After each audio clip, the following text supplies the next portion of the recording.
Right now, two countries are tearing each other apart in a war that almost nobody is talking about. While the entire world has its eyes locked on the Middle East, a devastating conflict has been quietly exploding along one of the most dangerous borders on the planet. Thousands of people have been displaced. Soldiers are dying every single day. Cities are being bombed, and most people have absolutely no idea it's even happening. Stay with me, because what is unfolding between Pakistan and Afghanistan right now is one of the most important and most ignored stories of our time, and by the end of this video, you are going to understand exactly why it matters, not just for South Asia, but for the entire world. Before we go any further, if you are new here and you want real, in-depth coverage of the world's most critical conflicts, the stories that mainstream media buries under the headlines, make sure you hit that subscribe button right now and tap the bell so you never miss an update. And if this kind of reporting matters to you, drop a like on this video. It takes 2 seconds, and it genuinely helps us keep bringing you the stories that actually matter.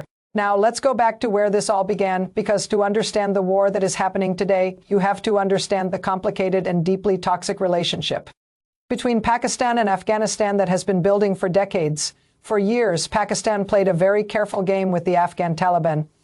During the long and bloody war on terror, which stretched from 2001 all the way through to the catastrophic American withdrawal in 2021, Pakistan walked a tightrope.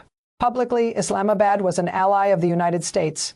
Privately, many intelligence analysts and Western officials believed Pakistan was playing both sides, offering quiet support and safe haven to Taliban factions that were actively fighting American and coalition troops across the border. Whether that was a calculated strategic hedge or something more sinister has been debated endlessly. But the bottom line is this: Pakistan and the Afghan Taliban had a complicated but functioning relationship for a very long time. That relationship began to fall apart almost the moment the Taliban took control of Kabul in August of 2021. Because once the Afghan Taliban were no longer a shadow organization fighting an insurgent war, once they were actually governing a country, the dynamic shifted completely. And one of the biggest shifts came in the form of a group called the Pakistani Taliban, also known as Tehrik-i-Taliban Pakistan, or TTP. This is a separate organization from the Afghan Taliban, but the two groups share deep ideological ties, overlapping leadership networks, and in many cases, the same physical territory along the rugged, lawless border region between the two countries. The Pakistani Taliban has been waging a brutal campaign of terrorism inside Pakistan. For years, they target soldiers, police officers, government officials, and ordinary civilians. They blow up mosques, they attack checkpoints, they carry out suicide bombings in crowded public spaces. And according to Pakistan, the Afghan Taliban have not only failed to stop them in some cases, Islamabad believes the Afghan Taliban have actively sheltered, supported, and even directed TTP operations. The Afghan Taliban, of course, deny this completely, but Pakistan's patience ran out a long time ago. And then there is the India factor, which you simply cannot ignore if you want to understand any of this. Pakistan and India have one of the most hostile relationships in modern geopolitical history. They have fought multiple wars. They have come dangerously close to nuclear confrontation. They accuse each other constantly of funding terrorist groups and proxy forces on each other's soil. After the most recent round of open conflict between India and Pakistan in 2025, the accusations flew harder than ever. And Pakistan extended that accusation to Afghanistan, claiming that India had essentially gotten its hooks into the Afghan Taliban as well, using them as yet another lever to destabilize Pakistan from the west while India pressed from the east. Now, whether that claim is true, partially true, or completely fabricated as a justification for military action, we genuinely do not know. Pakistan has not presented conclusive public evidence to back it up. But in geopolitics, perception and political will often matter more than proof. And Pakistan's political and military leadership had clearly made a decision. Afghanistan was no longer a complicated ally to be managed. Afghanistan had become a threat to be confronted. The collision course really locked in during a brutal 10-day stretch in October of 2025. Pakistan launched a wave of airstrikes into Afghanistan, targeting what Islamabad described as Pakistani Taliban hideouts in Kabul and several other Afghan cities. Afghanistan retaliated overnight, launching coordinated attacks on Pakistani military outposts all along their shared border. The back and forth lasted days. The official death toll was never agreed upon by both sides. It almost never is in conflicts like this, but the United Nations confirmed the deaths of at least 37 Afghan civilians, and estimates from various sources put total fighter casualties from both sides somewhere around 70 people. A ceasefire was announced, But ceasefires in this part of the world are fragile things, and this one barely held together before it began to fall apart at the edges. Into January and February, Pakistan was hit by a string of devastating terror attacks, some of the worst it had seen in months, in the southern province of Baluchistan. Ethnic separatist groups launched a series of violent operations in the capital city of Islamabad. An Islamic State suicide bomber walked into a mosque and detonated himself, killing 36 people. Days after that, the Pakistani Taliban struck a military checkpoint in the north, killing 11 soldiers and a child. The mood in Islamabad was beyond furious. Pakistan launched counterterrorism operations inside its own borders, but the government was openly pointing its finger east at Afghanistan, at the Afghan Taliban, at what Pakistani leaders described as a failure or a deliberate choice to allow these groups to operate freely from Afghan soil. Pakistan made its position clear with another round of airstrikes, including one that struck a civilian home. Pakistani sources claimed that over 80 fighters from the Pakistani Taliban and Islamic State had been killed. But Afghanistan did not see it that way, and after a few days of limited border skirmishes, the Afghan Taliban made their move, and it shocked the world. On the 26th of February, just 2 days before the United States and Israel launched their offensive against Iran, the Afghan Taliban launched a full-scale cross-border attack against Pakistani military positions. According to Taliban commanders, they hit dozens of military outposts nearly simultaneously up and down the border. Both sides immediately began trading wildly different claims about what happened. But here is what we know for certain: the attack was real, it was large-scale, and Pakistan's response was devastating. Within hours, Pakistani airstrikes were pounding Taliban positions. By the end of the first night, Islamabad claimed it had destroyed 2 Taliban Corps headquarters, 6 brigade or battalion-level headquarters, 27 border posts, and over 80 armored and artillery pieces. Those numbers have not been independently verified. But even if you decount them significantly, the scale of the Pakistani response was overwhelming. Before long, Pakistani strikes had hit targets inside Kabul itself. They struck near Kandahar International Airport. They even hit a home that once belonged to Mullah Omar, the founder of the Afghan Taliban, who died in 2013. The symbolism of that target was impossible to miss, and the Afghan Taliban, an organization that had spent decades mastering guerrilla warfare, that had outlasted the most powerful military in human history through patience, terrain, and asymmetric tactics, was simply not equipped for this kind of fight. Here is a reality that is easy to forget when you think about the Taliban's history. They are extraordinary fighters when they are fighting on their terms in the mountains, in the valleys, using hit-and-run tactics, using the landscape as a weapon. But a conventional war against a military like Pakistan's is a completely different situation.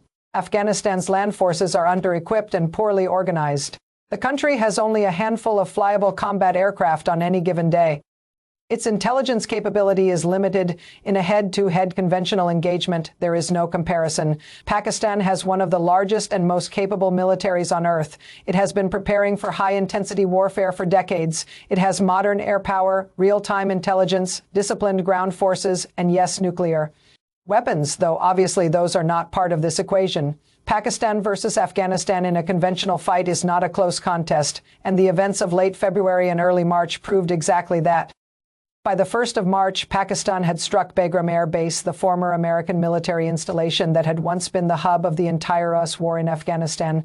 The symbolism of that strike was also unmistakable. Pakistan was making a statement. This is not a limited operation. We will go wherever we need to go. And by that point, the war in the Middle East was dominating every television screen and every news website on the planet, and the Afghanistan-Pakistan conflict quietly slipped below the surface of global awareness. But the fighting did not stop just because the cameras looked away. Pakistan kept going. By early March, Islamabad was claiming that over 400 Afghan Taliban fighters had been killed. Nearly 200 tanks and armored vehicles destroyed, critical territory near Kandahar seized, and dozens of high-value Pakistani Taliban figures eliminated. Afghan forces attempted to fight back using small quadcopter drones and other one-way attack systems, but most of those attempts were neutralized. Ground raids from Afghan forces that tried to push back across the border were repelled much more easily than the initial surprise attack had been, because now Pakistani forces were on high alert, had real-time intelligence flowing, and had complete air dominance over the battlefield. Qatar stepped in to try to broker a ceasefire. Turkey offered mediation. Even China, deeply invested in infrastructure projects on both sides of this conflict through its Belt and Road Initiative, urged both sides to de-escalate. Afghanistan appealed directly to the United Nations. But Pakistan was not in a listening mood, with the Afghan Taliban's conventional military capability largely shattered. Islamabad appeared willing to keep the pressure on and push toward a more decisive outcome. The logic from Pakistan's side is actually not hard to understand, even if you disagree with the methods. Pakistan has decided that the current Afghan Taliban government is simply too dangerous to tolerate as a neighbor.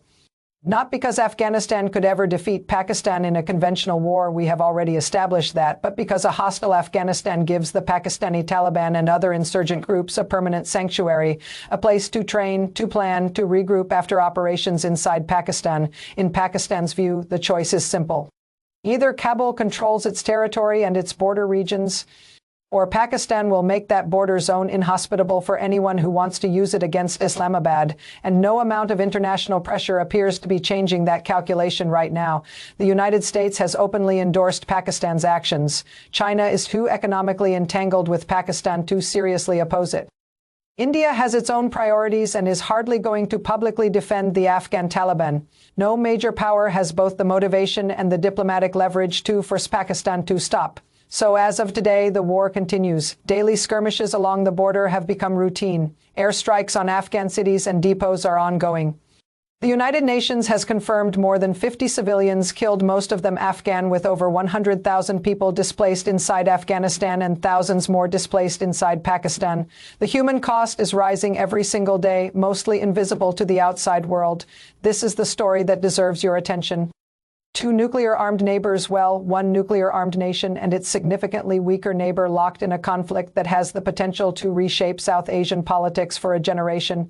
A Taliban government that came to power promising to govern Afghanistan, now watching its military get dismantled from the air.